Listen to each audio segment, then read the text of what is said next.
केला बेचने वाली चुड़ैल। एक बार की बात है, जादूपुर नाम के एक गांव में करतब दिखाती एक औरत एक रेड्डी के लिए गांव में आती है। आइए आइए मेहरबान कदरदान, खाइए रोहड़ा के ताजे ताजे केले, कभी खाए नहीं होंगे ऐसे केले, पीले पीले केले खाइए। ये कहकर रोहड़ा हाथों में 4 केले लिए उन्हें सर्कल में जोर जोर से हवा में उछालती हुई करतब दिखाती है, जिसे देखकर आसपास के सारे बच्चे अपने अपने मम्मी पापा से उस औरत के पास जाने की जिद करने लग जाते हैं। पापा, ऐसा तो सर्कस में बॉल से होता है ना, ये आंटी तो केले से कर रही है, चलिए ना पापा देखते हैं। रोहड़ा एक पतली सी तार पर चलती हुई केलों से करतब दिखाती है। आते जाते सभी लोग बाहर रुककर उसके करतब देखते हैं और वाह वाही करते नहीं थकते। जैसे ही एक आदमी पास आकर उसे पैसे देने लग जाता है, तब वो कहती है, अरे नहीं नहीं साहब, मैं करतब तो बच्चों के मन को बहलाने के लिए करती हूँ, धंधा तो मेरा केले का है।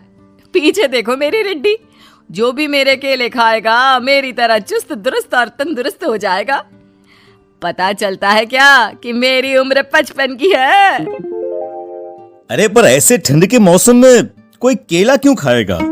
ये ऐसे वैसे केले नहीं है साहब, ये शरीर में गर्मी देते हैं, ठंड को दूर भगाए जो भी रोहिणा के केले खाए। पापा, अगर मुझे केले नहीं मिले तो मैं घर नहीं जाऊंगी। तभी उसके पापा कहते हैं कि बेटा, केले ठंड में कभी गर्मी नहीं देते, ये सब कहने की बातें हैं, सामान बेचने का तरीका है इनका। पर पिंकी नहीं मानती। मैं केले खाऊंगी। पिंकी की जिद के आगे नत्थू हार जाता है और उसे केले खरीद कर दे देता है। पिंकी खुश होकर केले घर ले आकर खाती है। अब मैं भी करतब करूंगी, कितना मजा आएगा, जादुई केले। पिंकी पहला केला खत्म भी नहीं करती कि वो बेहोश हो जाती है। दूसरे केले से एक काला धुआं आता है और रोहड़ा चुड़ैल बनकर बाहर निकल आती है। मेरे भूतिया केले बच्चे न खाए, ऐसा हो ही नहीं सकता। जादूपुर वालों, कब तक बचोगे? आ गई हूं मैं रोहड़ा, जिसका कोई नहीं कर सकता सामना। रोहड़ा पिंकी को गोद में उठाकर काले धुएं में कहीं गायब हो जाती है।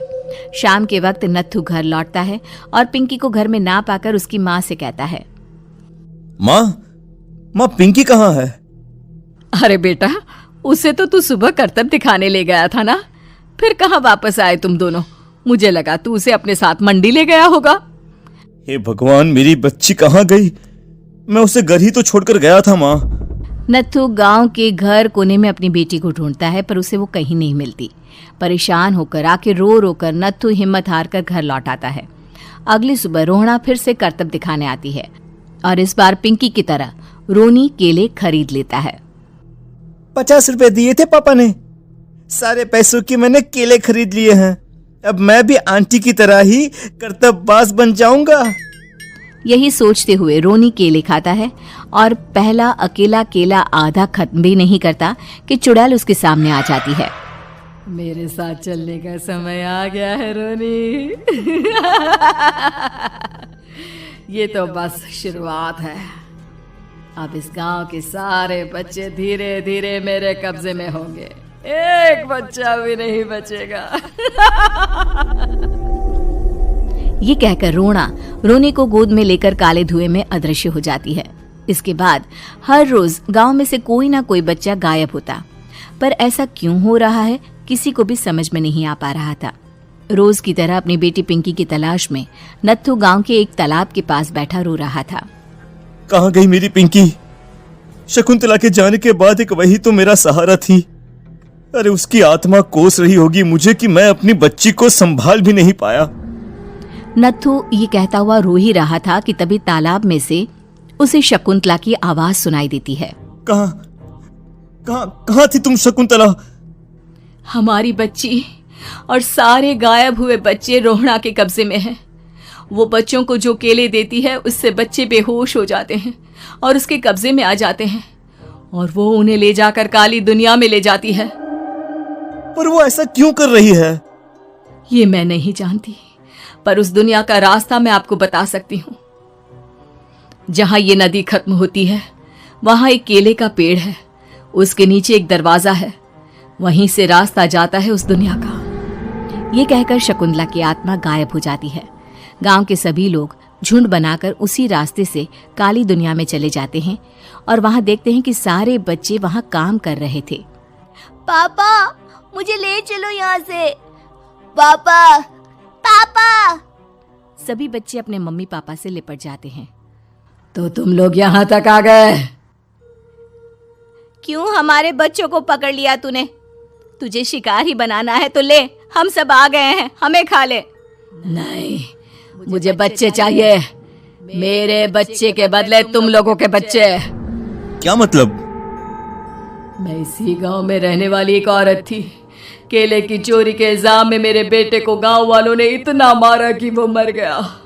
उसी दिन मैंने ठान लिया कि गांव वालों का भी वही हाल करूंगी। कुछ दिन बाद बेटे के चले जाने के दुख में मैं भी मर गई और मेरी भटकती आत्मा एक चुड़ैल बन गई। और फिर मैंने बदला लिया तुम सबके बच्चे छीनकर। बर्दाश्त नहीं कर पाए ना? सोचो मुझ पर क्या बीती होगी।